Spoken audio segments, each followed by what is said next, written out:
വർഷങ്ങളായി പ്രഖ്യാപനങ്ങളിലും വാഗ്ദാനങ്ങളിലുമായി മാത്രം ഒതുങ്ങി നിൽക്കുന്ന പുളിങ്ങോം ഭാഗമണ്ഡലം പാത. എനിക്ക് പുറകിൽ കാണുന്ന പാലമാണ് ചെറുപുഴ പഞ്ചായത്തിലെ പുളിങ്ങോം എന്ന ഗ്രാമത്തെയും കർണാടകയിലെ ഭാഗമണ്ഡലത്തെയും തമ്മിൽ ബന്ധിപ്പിക്കുന്നത്. 2013 നിർമ്മാണം ആരംഭിച്ചെങ്കിലും പലവിധ അനുമതികളുടെയും നടപടിക്രമങ്ങളുടെയും തടസ്സത്തിൽ മന്ദഗതിയിലായ ഈ പദ്ധതി യാഥാർത്ഥ്യമാകുകയാണെങ്കിൽ മലയോര ജനതയ്ക്ക് ചെലവ് കുറഞ്ഞ രീതിയിൽ കർണാടകത്തിൽ എത്തിച്ചേരുന്നതിനും അന്തർ സംസ്ഥാന ബന്ധം ശക്തമാകുന്നതിനും കാരണമാകും. ഇനി എന്താണ് ഈ പദ്ധതിയുടെ നിലവിലെ അവസ്ഥയെന്ന് പരിശോധിക്കാം. ഈ പദ്ധതിയുടെ കൂടുതൽ വിശദാംശങ്ങളെക്കുറിച്ച് പുളിങ്ങോം വികസന സമിതി വർക്കിംഗ് പ്രസിഡന്റ് കുടിയിൽ കൃഷ്ണേട്ടൻ നമ്മളോട് സംസാരിക്കുന്നു. നമ്മൾ ഈ പുളിങ്ങോം ഭാഗമണ്ഡലം റോഡിനെ കുറിച്ചാണ് അധികം നമുക്ക് സംസാരിക്കാനുള്ളത്.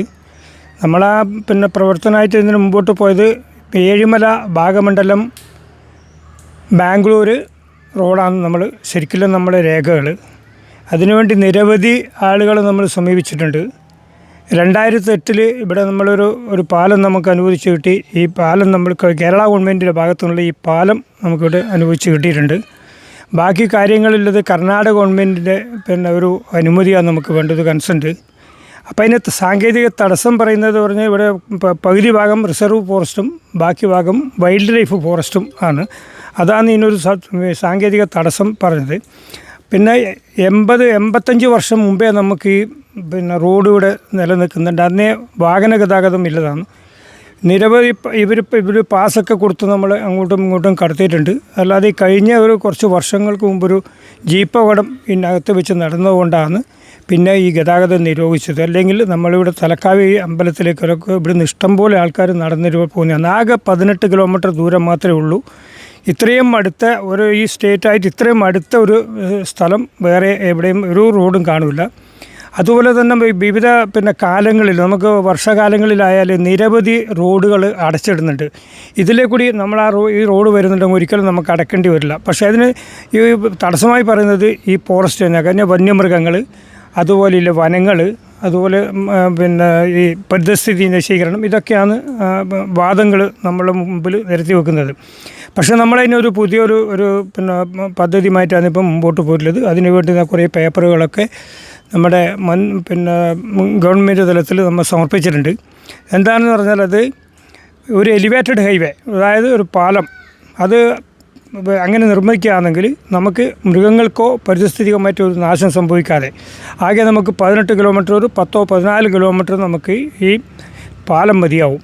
അപ്പോൾ ആ പാലത്തും അങ്ങനെ നിർമ്മിക്കുകയാണെങ്കിൽ നമുക്കൊരു സമയത്തും നമുക്കിത് അടച്ചിടേണ്ടി വരില്ല. ഏത് റോഡ് അടച്ചിട്ടാലും നമുക്ക് യഥാസമയം നമുക്ക് ഏറ്റവും വേഗം കർണാടകയിലുമായിട്ട് ബന്ധപ്പെടാൻ വേണ്ടി പറ്റുന്നതാണ്.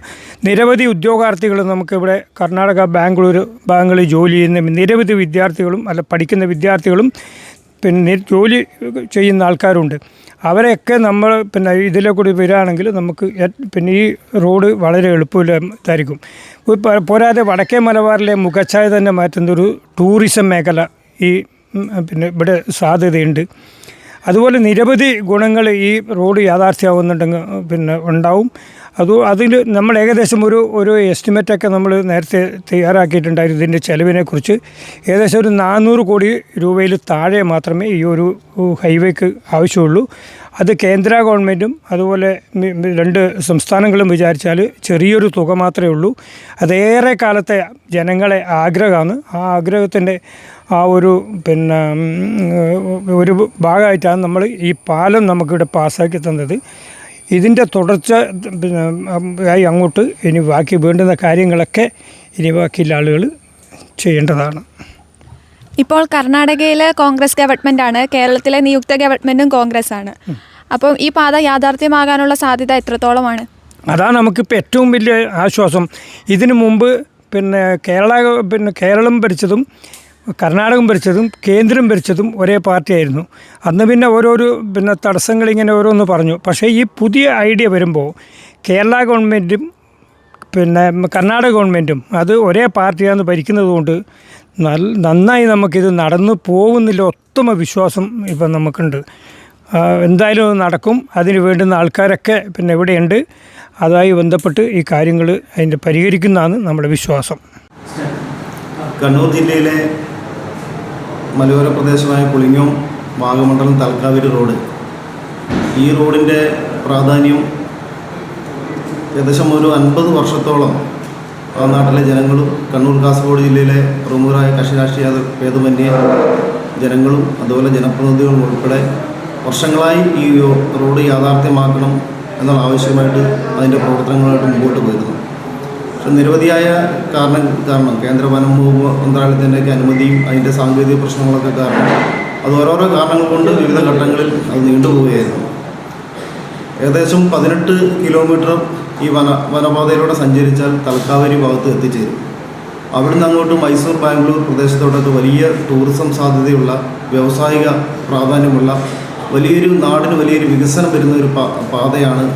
ഈ നാട്ടിലെ ജനങ്ങൾക്ക് പ്രത്യേകിച്ച് കണ്ണൂർ കാസർഗോഡ് ജില്ലയിലെ ജനങ്ങൾക്കെല്ലാം വലിയൊരു സാധ്യതകൾ തുറന്നു കിട്ടുന്ന ഒരു പ്രധാനപ്പെട്ട റോഡായിട്ടാണ് ഈ പുളിങ്ങം വാഗമണ്ഡലം റോഡ് യാഥാർത്ഥ്യമാവുകയാണെങ്കിൽ ഈ നാട്ടിലെ ജനങ്ങൾക്ക് ഉപകാരപ്രദമാകുന്നത്.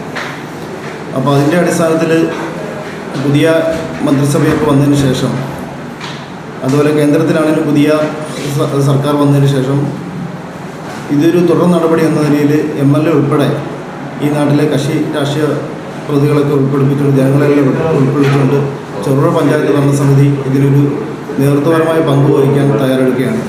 എല്ലാ രാഷ്ട്രീയ കക്ഷികളെയും ഉൾക്കൊള്ളിച്ചുകൊണ്ട് ചെറുപുഴ പഞ്ചായത്തിൽ വിപുലമായ ഒരു യോഗം ചേരാനും MLAയും MPയും ഉൾപ്പെടെയുള്ള ജനപ്രതിനിധികളെ അടക്കം ഉൾക്കൊള്ളിച്ചുകൊണ്ട് ചെറുപുഴ പഞ്ചായത്തിൽ ഒരു യോഗം ചേരാനും അതോടൊപ്പം തന്നെ ഇത് മന്ത്രിസഭാ തലത്തിലെത്തിക്കാനുമുള്ള തുടർ നടപടികൾക്ക് ചെറുപുഴ പഞ്ചായത്ത് മുമ്പോട്ടിറങ്ങും. വരുന്ന ആളുകളിൽ അതിൻ്റെ പ്രവർത്തനമായിട്ട് മുമ്പോട്ടിറങ്ങുമെന്ന് ഈ നാട്ടിലെ ജനങ്ങൾക്ക് ഉറപ്പ് കൊടുക്കുകയാണ്. ചെറുപുഴ ഗ്രാമപഞ്ചായത്ത് മുൻ പ്രസിഡന്റും നിലവിലെ പഞ്ചായത്ത് മെമ്പറുമായ റോഷി സാർ ഈ പദ്ധതിയുടെ കൂടുതൽ വിശദാംശങ്ങളെക്കുറിച്ച് നമ്മളോട് സംസാരിക്കുന്നു.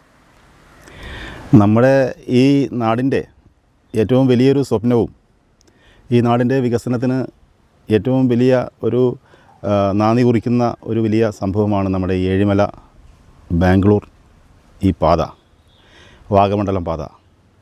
ഈ ആവശ്യം ഏതാണ്ട് 5 പതിറ്റാണ്ടിൻ്റെയെങ്കിലും പഴക്കമുണ്ട്. പക്ഷേ ഈ പാലം ഇവിടെ യാഥാർത്ഥ്യമായിട്ട് 2 പതിറ്റാണ്ടുകൾ പൂർത്തിയാവുകയാണ്. 20 വർഷത്തോളം പൂർത്തിയായി. എന്നിരുന്നാലും കർണാടകത്തിലേക്കുള്ള ഈ പാത തുറന്ന് ഒരു യാഥാർത്ഥ്യമാക്കാൻ നമുക്ക് സാധിച്ചിട്ടില്ല. നിരവധി ശ്രമങ്ങൾ പഞ്ചായത്തിൻ്റെ ഭാഗത്തു നിന്ന് വിവിധ സംഘടനകൾ, മാധ്യമങ്ങൾ ഇവരെല്ലാം കാലാകാലങ്ങളായി ഈ പാത യാഥാർത്ഥ്യമാക്കുന്നതിനുള്ള ശ്രമം നടത്തി വരികയാണ്.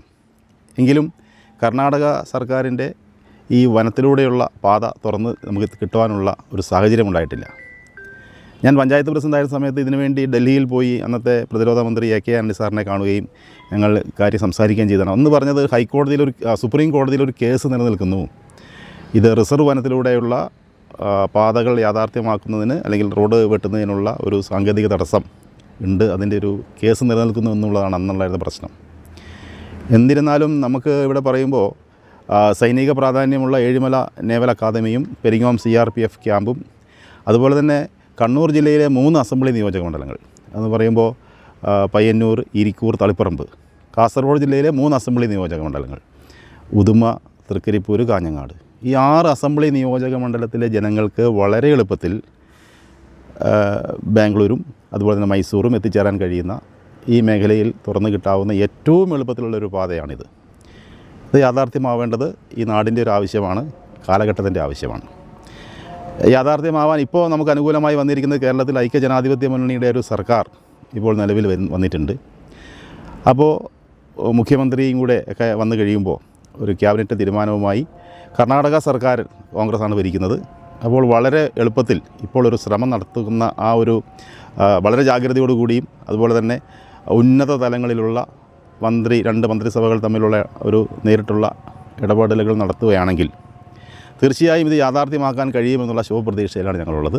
പഞ്ചായത്തും അതുപോലെ തന്നെ ഈ നാട്ടിലെ മുഴുവൻ ആളുകളും അതിനുവേണ്ടിയുള്ള പരിശ്രമം തുടരുകയാണ്. അത് ഈ ഒരു രാഷ്ട്രീയ അല്ലെങ്കിൽ ഈ ഒരു ഭരണ കാലയളവിൽ അല്ലെങ്കിൽ ഈ ഒരു സാഹചര്യത്തിൽ അത് നമുക്ക് പൂർത്തിയാക്കാൻ സാധിക്കുമെന്നുള്ള ശുഭപ്രതീക്ഷയാണ് ഉള്ളത്. പദ്ധതി ഈ പാത നിലവിൽ വരും എന്ന് തന്നെ നമുക്ക് പ്രതീക്ഷിക്കാമല്ലേ? പാത നിലവിൽ വരും എന്ന് നമുക്ക് പ്രതീക്ഷിക്കാം. കാരണം സാഹചര്യങ്ങൾ കൂടുതൽ ഇപ്പോൾ അനുകൂലമായിട്ടുണ്ട്. ഏറ്റവും പ്രധാനമായി നമുക്ക് പറയാൻ കഴിയുന്നത് 2 സംസ്ഥാന സർക്കാരുകൾ ഒരേ പാർട്ടി നേതൃത്വം കൊടുക്കുന്നു എന്നുള്ളതാണ്. ഇപ്പോൾ KC വേണുഗോപാൽ പോലുള്ള ദേശീയ തലത്തിലും സ്വാധീനം ചെലുത്താൻ കഴിയുന്ന ആളുകളൊക്കെ ഇടപെട്ട് കഴിഞ്ഞാൽ തീർച്ചയായും ഇത് യാഥാർത്ഥ്യമാവും എന്നാണ് പ്രതീക്ഷിക്കുന്നത്. പുളിങ്ങോത്ത് നിന്നും ക്യാമറമാൻ വൈശാഖരും അമിതയ്ക്കുമൊപ്പം Aleena, news time channel, Kerala.